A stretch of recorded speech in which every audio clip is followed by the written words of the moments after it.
Hello အားလုံးပဲမင်္ဂလာပါတကယ်ကြည့်ပေးထားတဲ့ဗီဒီယိုတိုင်းကလေ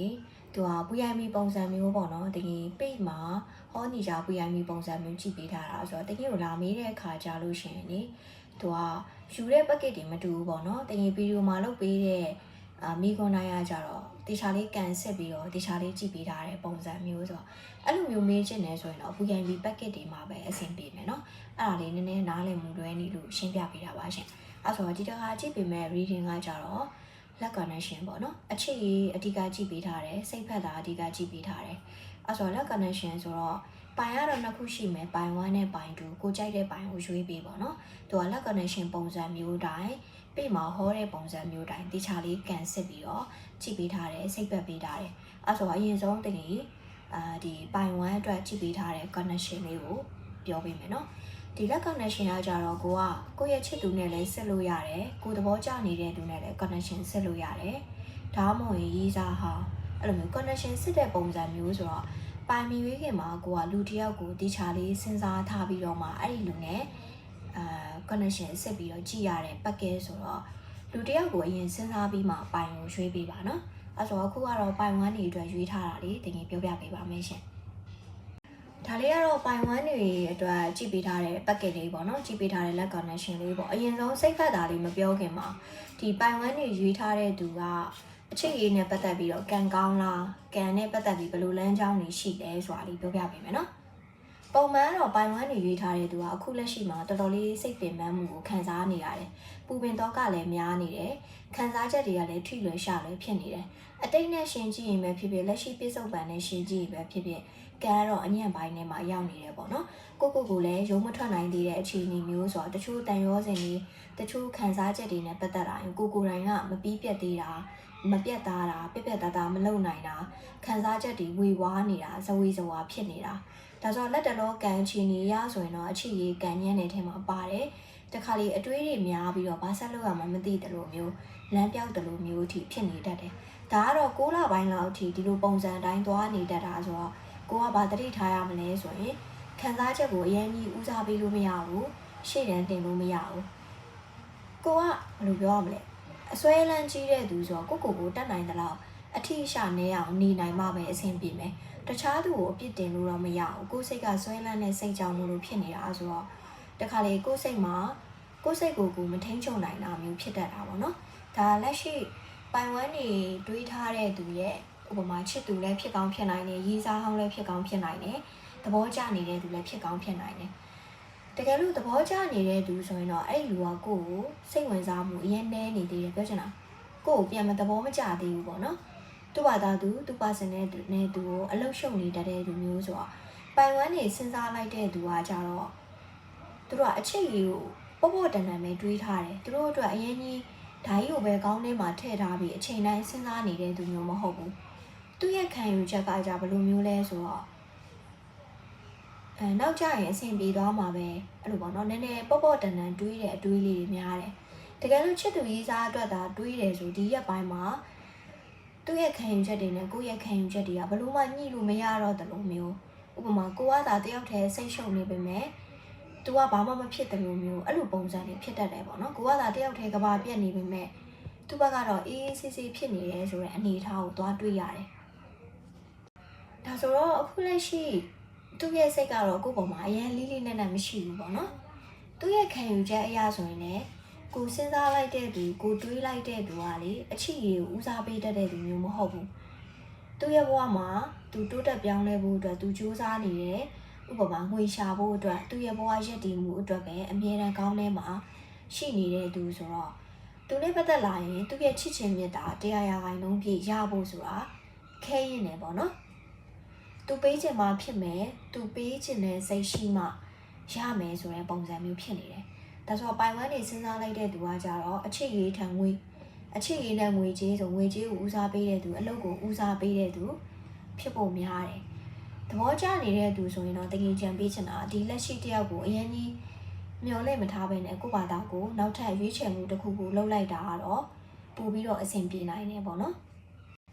ကိုရဲ့စိတ်ကကြတော့သူနဲ့ဘာမတူလဲဆိုတော့ကိုကကြတော့စူးစမ်းကြည့်ရင်ရမယ်ဆိုတဲ့စိတ်နဲ့ဆက်သွားနေတာများတယ်ကိုဘက်ကချစ်ပေးနိုင်သလားကိုဘက်ကဂီယူစိုက်ပေးနိုင်သလား ကိုမှရှိနေတဲ့ချစ်ချင်းမြတ်တာတွေကိုပေးနိုင်တဲ့လောက်အချိန်အထိပေးနေအောင်မယ်ဆိုတဲ့ပုံစံမျိုးမလိုအပ်တဲ့နေရာတွေမှာသွားပြီးတော့ခေါင်းမာနေတယ်လို့ဖြစ်နေတာပေါ့နော် connection ရဆိုရင်တော့ဒီ connection ကတိတ်အဆင်မပြေဘူးစိတ်ဖက်ကြီးရတဲ့လောက်ဆိုရင်ကဥပမာရေရှည်လက်တွဲသွားလို့ရတဲ့ဆက်ဆံရေးမျိုးမဟုတ်ဘူးပေါ့နော် single ရအတွက်ဆိုလို့ရှိရင်တော့ဒီလက်ရှိကိုစဉ်းစားထားတဲ့သူအပြင်နောက်ထပ်ကိုယ့်ရဲ့ဘဝမှာကောင်းမွန်တဲ့လူတယောက်ကိုယ့်ရဲ့ဘဝတွေဝင်လာလိမ့်မယ်9လပိုင်းနောက်ပိုင်းမှာဝင်လာလိမ့်မယ်ဒါဆိုတော့အချစ်ရည်ကတော့ပြောင်းလဲရှိတာပေါ့နော် relationship ရှိတဲ့သူတွေအတွက်ကကြတော့အဆင်မပြေတဲ့အခြေအနေတွေကိုအတင်းညှိယူလို့မရဘူးဥပမာသူ့မှာကိုမကြိုက်တဲ့အချက်တွေရှိတယ်ဆိုရင်တော့အဲ့ဒီအချက်တွေကိုလက်ခံတဲ့အရာလက်ခံပြီးတော့ရှေ့ဆက်သွားရတဲ့ပုံစံမျိုးဖြစ်နေတာပေါ့နော်အဲ့ဆို connection ရဆိုလို့ရှိရင်တော့စိတ်တူကိုယ်တူနဲ့စိတ်တူကိုယ်တူတွေးပြဖို့တော့များပေမဲ့ကိုကလက်ရှိမှာ relationship တစ်ခုကိုအရင်ညှိယူနေရတယ်အရင်အဆင်ပြေအောင်စူးစမ်းယူနေရတယ်ဆိုလို့ရှိရင်ကိုတီးခံလို့ရသလောက်တီးခံပြီးတော့ကိုခွင့်လွှတ်လို့ရသလောက်ခွင့်လွှတ်လိုက်တာကိုအတွက်ပို့အဆင်ပြေတယ်ဆိုတော့တင်းကြီးပြုပြင်ပြောင်းလဲနေတာမျိုးဆိုရင်တစ်ဖက်လူအတွက်ကောကိုအတွက်ကောအဆင်မပြေနိုင်ဘူးဆိုတဲ့ပုံစံမျိုးပေါ့နော်ဒါပေမဲ့ချစ်သူကြီးစားရခဲ့ရင်တော့အချစ်ခံရမယ်ကိုလိုချင်တဲ့ relationship တစ်ခုကိုတည်ဆောက်ပြဖို့များတယ်ဒါပေမဲ့ကိုခုလက်ရှိစဉ်းစားလိုက်တဲ့သူကချစ်သူမဟုတ်ခဲ့ဘူးဆိုရင်တော့ပြောချင်တာသူ့အပြင်နောက်ထပ်လူတယောက်ကိုရဲ့ဘဝနဲ့ဝင်လာအောင်မယ်ပေါ့နော်အများကြီးမျောလင့်ထားလို့မရဘူးပေါ့အခုပိုင်ဝမ်းကိုရွေးတဲ့သူတွေကကိုစဉ်းစားထားတဲ့သူနဲ့ပတ်သက်လာပြီးအရင်ကြီးဘယ်လိုပြောမလဲထပ်တူမကြနိုင်ဘူးအတင်းလုံးယူနေရတဲ့ပုံစံမျိုးဖြစ်နေတယ်ဒါဆိုအများကြီးမမျောလင့်ထားတာတော့အကောင်းဆုံးပဲဥပမာကိုစဉ်းစားထားတဲ့သူကကိုရဲ့ချစ်သူဖြစ်နေတယ်ဆိုရင်လည်းသူနဲ့ပတ်သက်လာပြီးအတင်းညှိယူလို့မရဘူးလက်ခံတဲ့တာလက်ခံပြီးတော့ရှေ့ဆက်သွားတဲ့မသွားတဲ့ကိုပြန်ပြီးတော့စဉ်းစားတာအကောင်းဆုံးပဲပေါ့နော်အချစ်ရေးကံလည်းအညံ့ပိုင်းလေးနည်းနည်းရောက်နေတာဆိုတော့တယောက်နဲ့တယောက်စိတ်နေသဘောထားကွဲလွဲတာမျိုးတွေစိတ်နေသဘောထားမတိုက်ဆိုင်သလိုဖြစ်တာမျိုးလေးတွေကတော့ကြုံရတတ်မယ်နော်ဒါလေးကတော့ဘိုင်ဝမ်အတွက်ပြီးသွားပါပြီနော်ဒီတိုင်းသေးသက်မေးချင်တာမျိုးဆိုလို့ရှင်အားကြတော့တင်ရညင်ပူစောကားယူပါတယ်ရဲချိန်လေးလည်းစောင့်ပေးရပါတယ်နော်ဒါလေးကတော့ပိုင်တူးတွေအတွက်ရွေးချယ်ထားတဲ့သူတွေအတွက်ကြည့်ပေးတာပေါ့နော်ဒီမှာတော့ကိုစိတ်ဖက်ထားတဲ့သူsorry ပါကိုစဉ်းစားထားတဲ့သူကချစ်သူလည်းဖြစ်ကောင်းဖြစ်နိုင်တယ်ရီစားဟောင်းလည်းဖြစ်ကောင်းဖြစ်နိုင်တယ်သဘောကျနေတဲ့သူလည်းဖြစ်ကောင်းဖြစ်နိုင်တယ်အဲ့လူတယောက်ကိုစဉ်းစားပြီးတော့မှရွေးထားတဲ့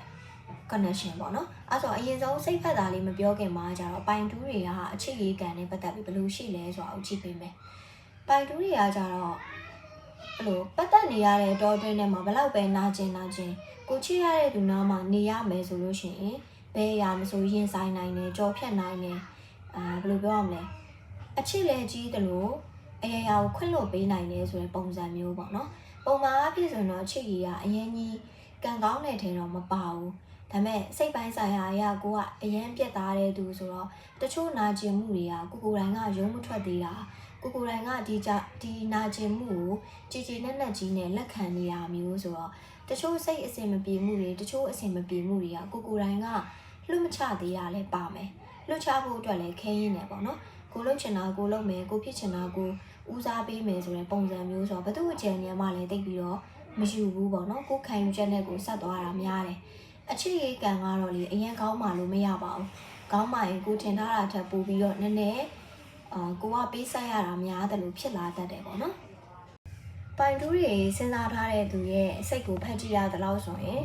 တစ်ဖက်လူကနှွေးထွေးတယ်နှူးညံ့တယ်ဥပမာသူကိုယ်တိုင်ကလည်းချစ်ချင်းမြတ်တာကို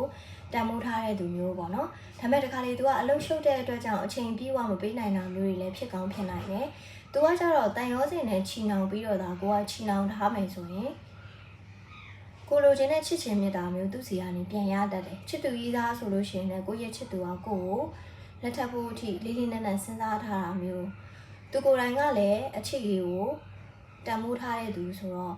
့တေချာဘောက်ကတော့ကိုယ့်ရဲ့ဘဝမှာကိုချစ်ရတဲ့သူနဲ့စုံစည်းရလိမ့်မယ်နော်အဲ့ဆိုကိုစဉ်းစားထားတဲ့သူကလည်းအရာရာကိုလေးလေးနက်နက်စဉ်းစားထားတာဆိုတော့သူ့ရဲ့ချစ်ချင်းမြတ်တာကိုတော့ကိုကရထားပြီးသားဆိုလို့ရှိရင်အရာရာယုံကြည်ပေးလို့ရတယ်ပေါ့နော်ပြောချင်တာပိုင်တူးတွေရွေးထားတဲ့သူကကြတော့ခံစားချက်ကနုညံ့တယ်သူကိုယ်တိုင်လည်းသူများပေါ်မှာမျှော်လင့်ချက်မပေးသလိုသူစိတ်ပြတ်သားပြီဆိုမှအဲ့ဒီလူနာမှာနေတတ်တာမျိုးပေါ့နော် ချစ်သူရေးစားကိုဒါကိုကတွေးထားတယ်ဆိုလို့ရှိရင်ကိုယ့်ရဲ့ချစ်သူကိုအပြည့်အဝယုံကြည်လို့ရတယ်ရှေ့ဆက်လက်တွဲသွားလို့ရတယ်ပေါ့နော်ဘလို့ခံယူချက်ရှိတဲ့သူလဲဆိုရင်ကကြတော့သူကိုယ်တိုင်ကလည်းသူ့ကိုယ်သူတားကနဲ့သူဘလို့မျိုးအောင်မြင်အောင်ကြိုးစားမယ်ဘလို့မျိုးဆက်သွားမယ်ဆိုပြီးတော့လို့ဆုံးဖြတ်ချက်ခိုင်မာတဲ့သူဆိုတော့သူနဲ့တွေ့တဲ့အခါမှာဆိုလို့ရှိရင်နှစ်ယောက်ကစူးစမ်းခြင်းစိတ်လည်းရှိတယ်ပေါ့နော်နှစ်ယောက်အတူတူတိုးတက်ဖို့အောင်မြင်ဖို့ဥပမာကိုသဘောကျတယ်ဆိုရင်ကိုကသူ့ကိုသဘောကျတယ်ဆိုရင်တော့မှသူ့မှာကိုသဘောကျလောက်တဲ့အချက်တွေရှိနေတာမျိုး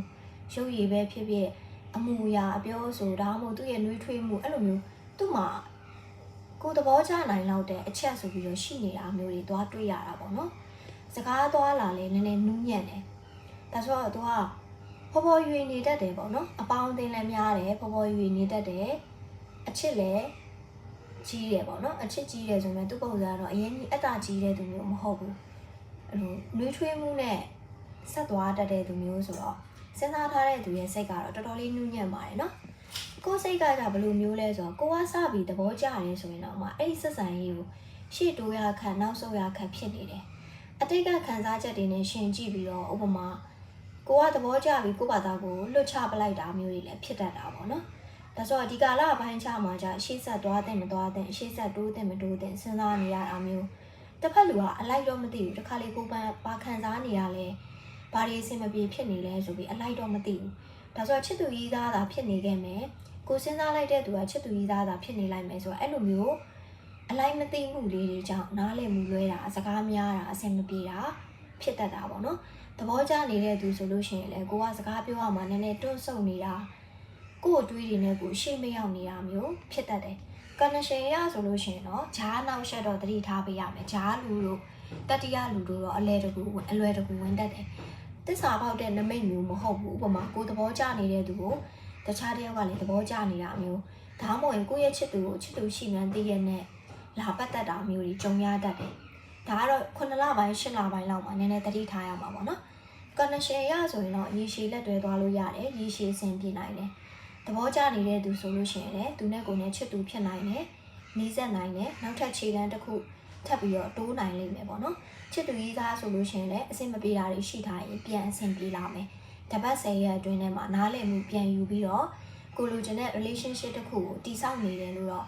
တွေ့ရတယ်ပေါ့နော်ပိုင်တူးတွေအတွက်ကတော့ connection ကောင်းပါတယ်အညံ့နေပါရင်တိတ်မရှိပါဘူးဒါပေမဲ့ခုနကံကောင်းမကောင်းကြည့်လိုက်တဲ့အခါမှာပဲနည်းနည်းလေးကိုမှကိုခံယူထားတဲ့ခံယူချက်လေးတွေကနည်းနည်းခေါင်းမာနေတာမျိုးအဲ့လိုမျိုးဖြစ်နေတာပေါ့နော်ဒါလေးကကြတော့လေဒီတိုင်းတီးတဲ့လာမေးချင်တာမျိုးဆိုရင်ကကြတော့ရက်ချင်းလေးတော့ယူပေးရတယ်နော်ညပူစော်ကလေးလည်းယူပါတယ်ရှင်အဲ့တော့တကယ်အကုန်ကြည့်ပြီးသွားပြီဆိုတော့ပြီးသွားပြီပေါ့နော်ကျေးဇူးများတင်ပါတယ်